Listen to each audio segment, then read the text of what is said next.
Assalamualaikum warahmatullahi wabarakatuh. Jadi hari ni kita nak tengok modul 20 mengutip hasil tanaman lah. Okey, ini modul ni kalau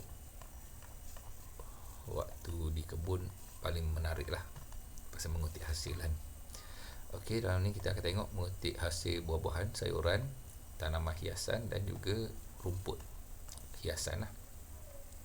Okey, apa dia menuai hasil? Menuai hasil ni ialah aktiviti memetik, mengutip atau memungut lah. Memungut hasil setelah mencapai peringkat kematangan. Okey, jadi menuai hasil ni boleh dilakukan dengan tangan, guna alat ataupun dua-dua lah. Okey, ada juga mekanisasi, iaitu kita boleh menggunakan mesin penggegar dan juga galah lah. Okey, sebab apa penting kita belajar memetik ni, supaya kaedah yang betul memetik kita boleh menjamin mutu buah, bunga ataupun sayur kita lah. Kadang-kadang kalau cara memetik tidak betul menyebabkan hasil kita rosak lah. Bila hasil rosak, harga dia pun jatuh lah. Okey, jadi kita tengok first sekali ialah mengutip hasil sayur lah. Sayur, so sayur ni ada beberapa jenis. Ada sayur jenis daun, ada jenis buah dan ada jenis ubi lah. Okey, jadi pertama sekali bila kita mengutip hasil ni, bekas yang sesuai lah kita perlu guna, dan kita kena alas lah. Sebab kadang-kadang sayur ni dia lembut kan, jadi dia boleh rosak lah bila kita tindih-tindih dia. Okey, sayur daun ada beberapa jenis lah. Ada jenis yang kita cabut dengan akar dia, ada jenis yang kita potong akar dia lah. Okey, contoh macam ni, kobis lah, kobis panjang ni. Jadi yang ni kita ambil di bawah kan, potong akar dia, dipotong. Okey, kalau macam kangkung kita ambil dengan akar dia sekali lah. Okey, kalau buah, okey, kalau pokok yang tinggi kita kena guna jaring jaring dan galah. Okey, kalau tempat yang rendah kita boleh petik dengan tangan lah. Okey, sebab apa kita kena guna jaring ni, alat tuai khas macam ni, supaya buah tu tak jatuh dan jadi lebam lah. Okey, alat yang kita biasa guna pertama sekali ialah skater. Skater ni kalau bunga ataupun buah ada setengah-setengah tu, kita guna skater lah untuk potong. Contoh macam kalau buah bendi kan, buah bendi kita potong lah tangkai dia. Timun, cili, kita boleh potong. Okey, kalau pisau ni kita guna untuk memotong batang sayur. Okey, lepas tu kita kena ada bekas lah, bekas bakul macam ni. Okey, satu lagi kita ada pelapik. Okey, pelapik ni kita lapik dalam bakul untuk mengelakkan hasil kita rosak lah. Okey, seterusnya sarung tangan. Okey, ada setengah-setengah hasil yang jenis lembut macam tu, jadi kita kena pakai sarung tangan kain macam inilah untuk mengelakkan hasil tu rosak lah. Dan juga keselamatan kita jugalah. Okey, keselamatan penggunaan ni macam biasalah. Alat tu kita kena bersih dan guna ikut SOP dia. Okey, kaedah menuai. Okey, kaedah menuai, yang pertama sekali kita ada memotong dengan pisau. Contoh bendi, kondo, peria, petola, timun, labu. Ni jenis labu ni dia punya tangkai dia macam kasar sikit, jadi kita potong guna skater lah ataupun pisau. Okey, ada cara kita cabut. Okey, kalau sayur jenis daun, ada jenis kita cabut lah. Ada jenis akar ni ataupun umbi ni kita pun cabut lah. Contoh macam ubi kayu ataupun ubi keledek. Seterusnya kita ada memetik. Memetik kacang, cili, terung, tomato, lain-lain ni. Okey, yang jenis tangkai dia halus dan lembut ni kita boleh petik guna tangan je. Okey, mengutil kan. Okey, menggali jenis ubi lah. Ubi ni kita kena gali. Okey, yang pertama, seterusnya masa bila kita nak petik, nak harvest nak memungut hasil. Pertama sekali kematangan yang sesuai lah. Kematangan ni dia boleh mengikut macam-macam kaedah, ada beberapa kaedah.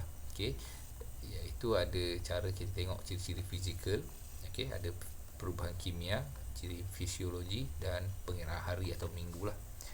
Okey, kaedah ni semua tak sama lah, mengikut jenis sayur kita lah. Okey, ada jenis sayur mengikut umur.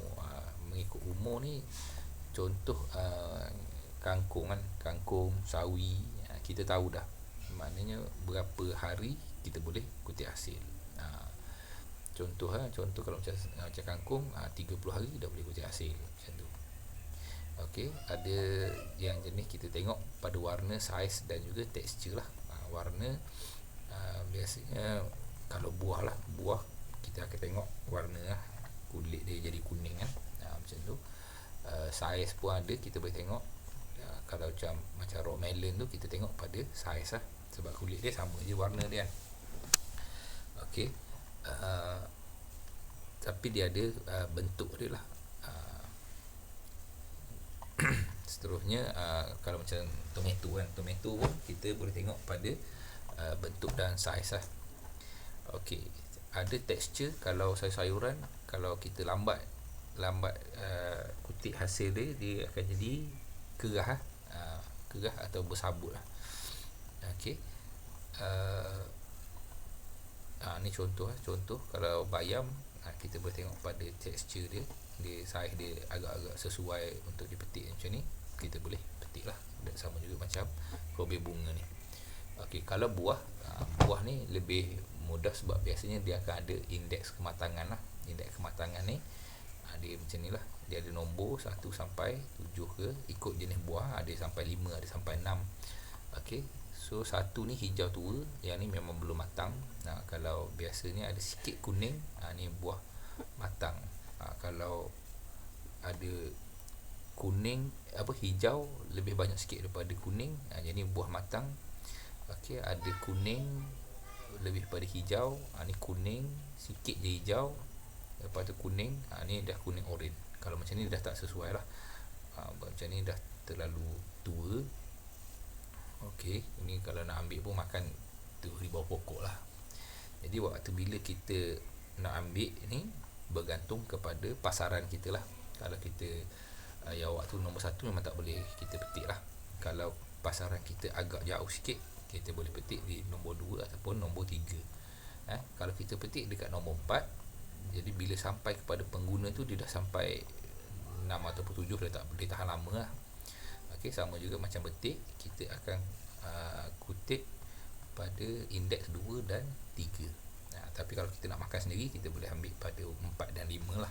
Tapi kalau kita nak jual, biasanya kita akan kutip awal lah, sebab nak letak di kedai tu dia ambil masa kan. Okey, peringkat hasil tuai ni biasanya kita akan tulislah tarikh bila kita tuai hasil, supaya kita tahulah jangkaan berapa lama untuk dia masak tadi lah. Okey, tempoh matang. Ini contoh tempoh matang. Kalau bayam ni biasa 4 minggu, brokoli 8 minggu, kailan 6 minggu, kangkung 3 minggu dan seterusnya lah. Okey, kalau ni jenis buah bendi, capsicum ni, ni 8 minggu, 10 minggu, timun 4 hingga 6 minggu. Okey, ini kalau buah ni dia lain sikit berbanding dengan sayur daun. Kalau sayur daun sampai masa matang kita kutip habis lah semua sekali. Okey, tapi kalau jenis buah, maksudnya macam ni, bendi ni 8 minggu selepas kita tanam, kita boleh petik buah yang pertama. Selepas itu setiap hari kita kena check lah, kita kena tengok buah tu bila cukup matang, kita pun ambil. Selama beberapa minggu pula lah. Contoh macam timun kan, timun ni kita tanam 4 hingga 6 minggu dia start berbuah. Tapi bila dia start berbuah tu, kita boleh kutip setiap hari mengikut saiz lah. Okey, jenis kacang macam ni, kacang buncis 5 minggu, kacang manis 5 minggu, sengkuang 20 hingga 24 minggu. Okey, bila kita sudah dah tuai hasil, kita kena susun dan bungkus dengan cara yang betul. Contoh macam daun, kita cuba untuk bungkus dia, kita tegakkan macam gini lah, supaya dia tidak bertindih-tindih. Sebab apa? Sebab kalau dia bertindih banyak, kita takut daun ni patah dan rosak lah. Okey.